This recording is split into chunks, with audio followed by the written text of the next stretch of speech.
RRB, l'invité du matin.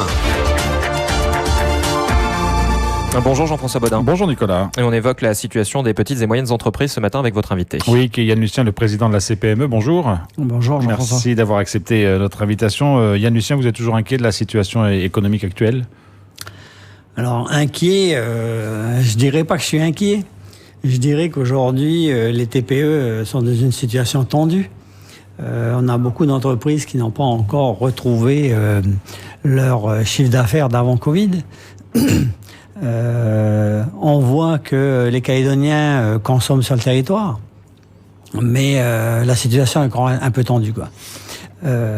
Aujourd'hui, il y a un secteur qu'on n'arrive pas vraiment à identifier, c'est le secteur du patenté, qui n'est pas dans des fédérations patronales et qui donc ne peut pas nous faire remonter ces difficultés.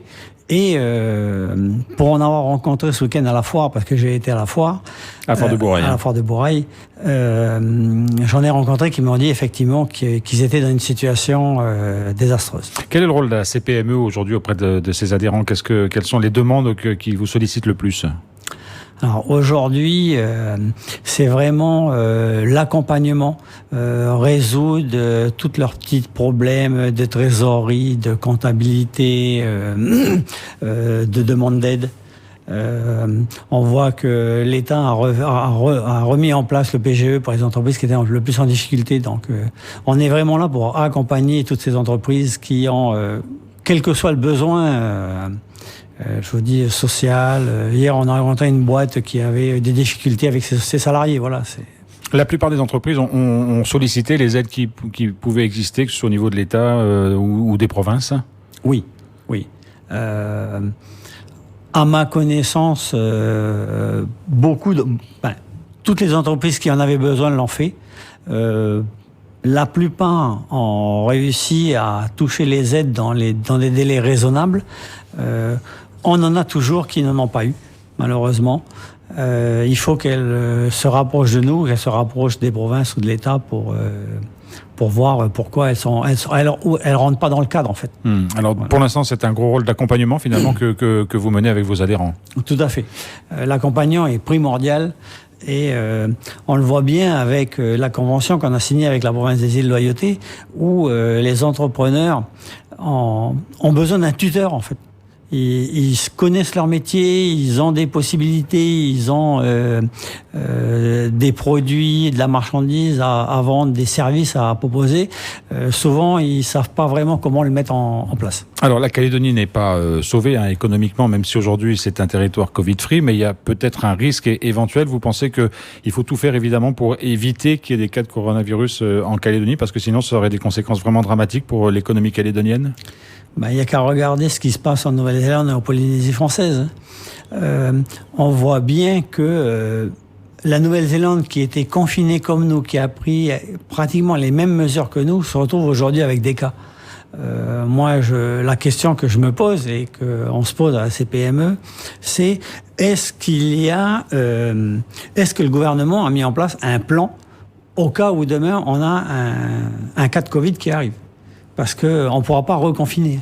Ça sera, les entreprises commencent à peine à se remettre du Covid. On ne pourra pas reconfiner, ça va être catastrophique pour l'économie du territoire. Ça sont des choses dont vous ne discutez pas aujourd'hui avec le gouvernement. À votre connaissance, il n'y a pas d'anticipation sur ces questions-là ? Alors, on a une table ronde vendredi à la CPS avec les membres du gouvernement, justement pour parler de la crise Covid, des tenants et des aboutissants. Je pense qu'on va soulever le problème à ce moment-là. Nous, on a deux grandes questions. C'est est-ce qu'il y a suffisamment de masse en stock sur le territoire ? Est-ce qu'on a suffisamment de stock de médicaments pour pouvoir soigner les personnes si demain on a 1, 2, 3, 10 cas, quoi. Il y a un plan de soutien qui a été mis en place par les institutions qui travaillent maintenant un plan de relance. Comment vous êtes-vous associé, CPME, à ces discussions sur ce plan de relance ?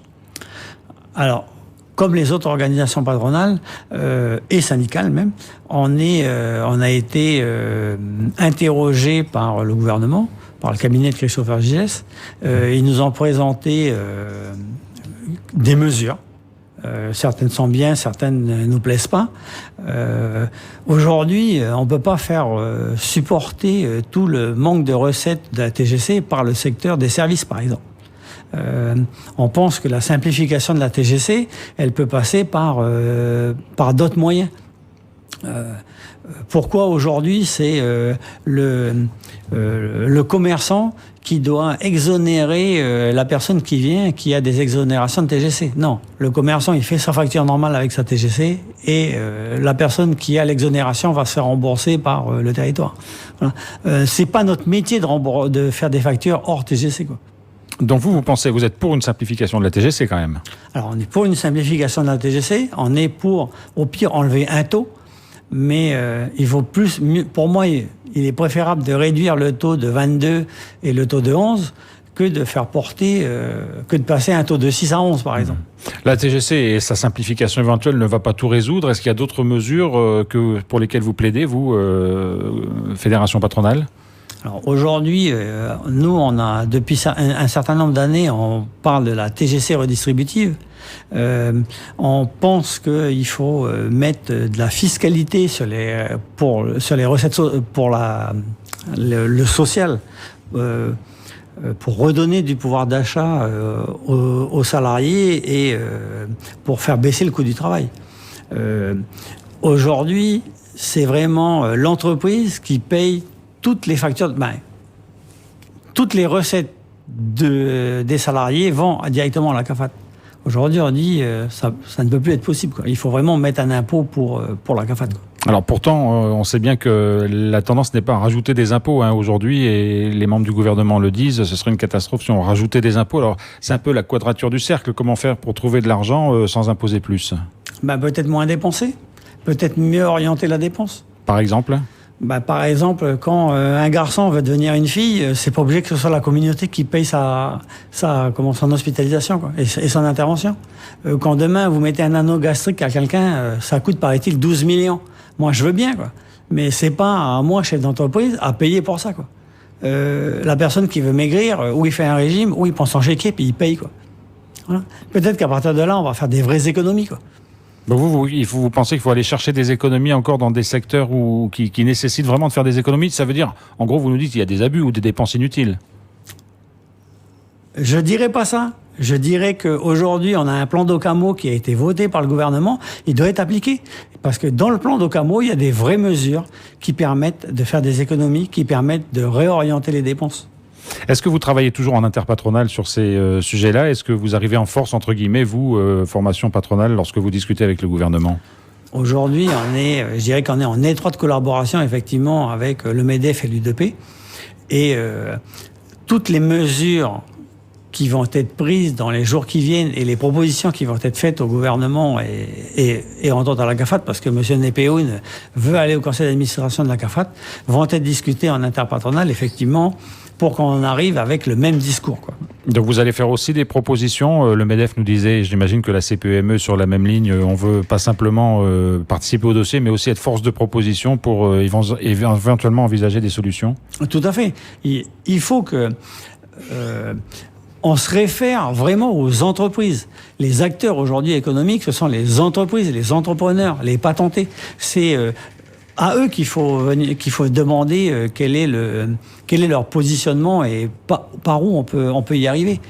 Si demain, je vais dire une bêtise, mais vous mettez 25% de TGC, vous allez flinguer l'économie, quoi. C'est sans doute pas prévu, je pense. Non, tout à fait. Mais voilà, les gens vont arrêter de consommer. Donc la mesure qui devait être là pour rapporter de l'argent, en fait, va faire que ça va pas du tout en rapporter. On va se retrouver peut-être dans une situation encore pire qu'aujourd'hui. Donc il faut trouver les bons critères, les bons moyens. Et puis, comme dans toutes les entreprises, il faut faire des économies, quoi. Moi, je ne connais pas une seule entreprise qui, depuis le Covid, n'a pas serré les boulons, ne s'est pas serré la ceinture. Faire des économies, ça veut dire quoi? Réduire les salaires éventuellement dans certains secteurs? Réduire les salaires, réduire les dépenses inutiles.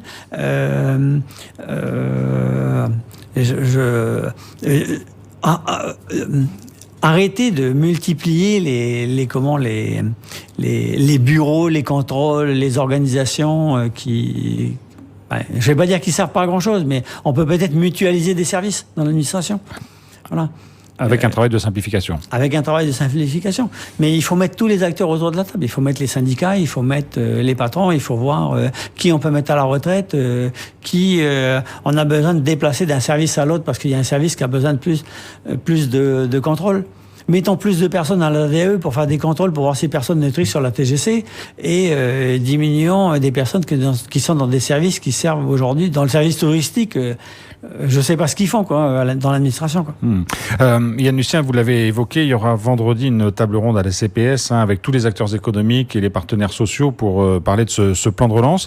Il y a eu les grands débats. Qu'est-ce que vous attendez aujourd'hui? Un plan complet qui soit adopté le plus vite possible? Quelle est votre attente par rapport à cette réunion de vendredi? On veut avoir une vision à long terme de ce qui va se passer. Aujourd'hui, on est toujours un petit peu dans le flou. C'est un peu compliqué en même temps, hein. Alors, c'est un peu compliqué, mais si on arrive avec les autres syndicats patronaux avec des propositions et que le gouvernement suit nos recommandations, je pense qu'on aura déjà une bouffée d'oxygène et ça va permettre de redonner alors je vais pas dire de l'espoir parce que je suis quelqu'un de très optimiste, mais qui va redonner le sourire aux entrepreneurs. Donc vous irez vendredi avec des propositions, vous CPME. Tout à fait, j'y serai dès 8h du matin. Merci beaucoup Yann Lucien d'avoir été avec nous dès 7h30 ce matin. Merci. Merci beaucoup Jean-François.